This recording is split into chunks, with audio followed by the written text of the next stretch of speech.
На 5 ден од почетокот, од официјалниот почеток на кампањата за предвремените парламентарни избори,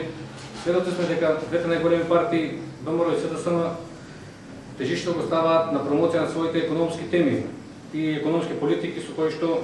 ќе барат поддршката од граѓаните. Ние во надамна немаме намера да навлегуваме во таквите расправи околу економски теми, бидејќи како партија која се бори за одбрана и заштита на македонските национални интереси и достоинството на македонските граѓани, исправени сме пред предизвикот да проговориме за теми кои што се од суштинско и стратешко значење за оваа држава. Несомнено е дека војната во 2001 година е еден таков момент кој што сите знаеме доведе до многу тешки последици по државата на Македонија, бидејќи државата излезе посрамена и понижена од таа војна и со нарушено достоинство, бидејќи беше обезличена и редефинирана како некаква збирштина од етнички заедници. Секако дека за таква состојба треба некој да ја сноси вината, а ние сметаме дека во тоа време тогашниот државен врв направени се страшни предавства во таа војна. И сега, што е поинтересно, тие актери од тоа време сега, како што знаеме, сите сведоци сме председатели се на неколку политички партии од така наречената десница и кои што веќе и не е тајна во јавноста, кои што директно отработуваат за Бранко Црвенковски и постапуваат по агендата на СДСМ. Нова пресконференција ќе прозбориме за една од нив за Обединените за Македонија и за нејзиниот претседател Љубе Бошковски, кој што пред некаде 30 на дена во еден ресторан во Скопска настава Тавталиџа во собственост на еден од транзицијските бандити во Македонија, или така наречени тајкуни, одржале средба со Црвенковски со кој што е договорена таа нивна тајна соработка со кој што треба да работат против актуелната влада. Но во оваа прилика ние сакаме пред граѓаните да го представиме Љубе Бошковски во вистинска смисла на зборот, бидејќи од неговата партија настојуваат во јавноста неговиот авантуризам од 2001 година да не го прикажат како храброст и како патриотизам. И тоа, таквото моје тврдење го темелно на најмалку на следниве примери. Например, во 2001 година кај местноста Карпалак трагично загинаа 10 македонски бранители. Во тоа време Љубе Бошковски беше министер за внатрешни работи. Настанот се случи некаде 8 август 2001 година, а 40 дена пред настанот Македонската служба за државна безбедност имаше целосни информации за дека на тоа брдо кај Карпалак е вкопен минофрлач, има една терористичка група од 10 до 15 луѓе, албански терористи кои што во тоа време преку ден правеа инциденти, пукаа по возилата на автопатот Скопје Тетова, преку ноќ се повлекуваа кај своји јатаци во соседните албански села. И тие податоци 40 дена Љубе Бошковски ги имаше како министер за внатрешни работи, но беа доставени од службата за државна безбедност. Ова е тој извадок еден од аналитички осврт од Македонската служба за државна безбедност, каде што јасно му се кажува на министерот дека на тоа брдо дека постои таа група, дека е вкопен минофрлач и дека оперира една група која што може да предизвика сериозни последици.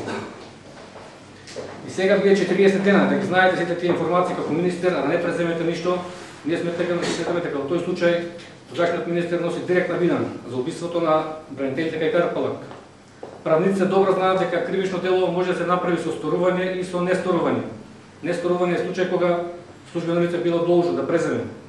действија од рамките на својата надлежност, но од било кои причини пропуштило да ги преземе тие действија и како резултат на тој дилетантизам и авантуризам на Љубе Бошковски загинаа 10 припадници на македонските безбедносни сили. Втор пример кој што сакаме да го посечиме е настанот при обстрадата на Рачиново. Се сеќавате дека акцијата беше изведена јуни месец 2001 година за ослободување на Рачиново од албански терористи и во тој прв момент кога беше почнат нападот, загинаа тројца припадници на Министерството за внатрешни работи, но до ден денеска се крие од македонската јавност и од семејствата на загинатите дека тие тројца припадници загинаа наводно од армиска граната од наводно од албански терористи. Тоа воопшто не е точно, подоцна се увиди дека тие тројца припадници на МВР загинаа од армиска граната на македонската армија.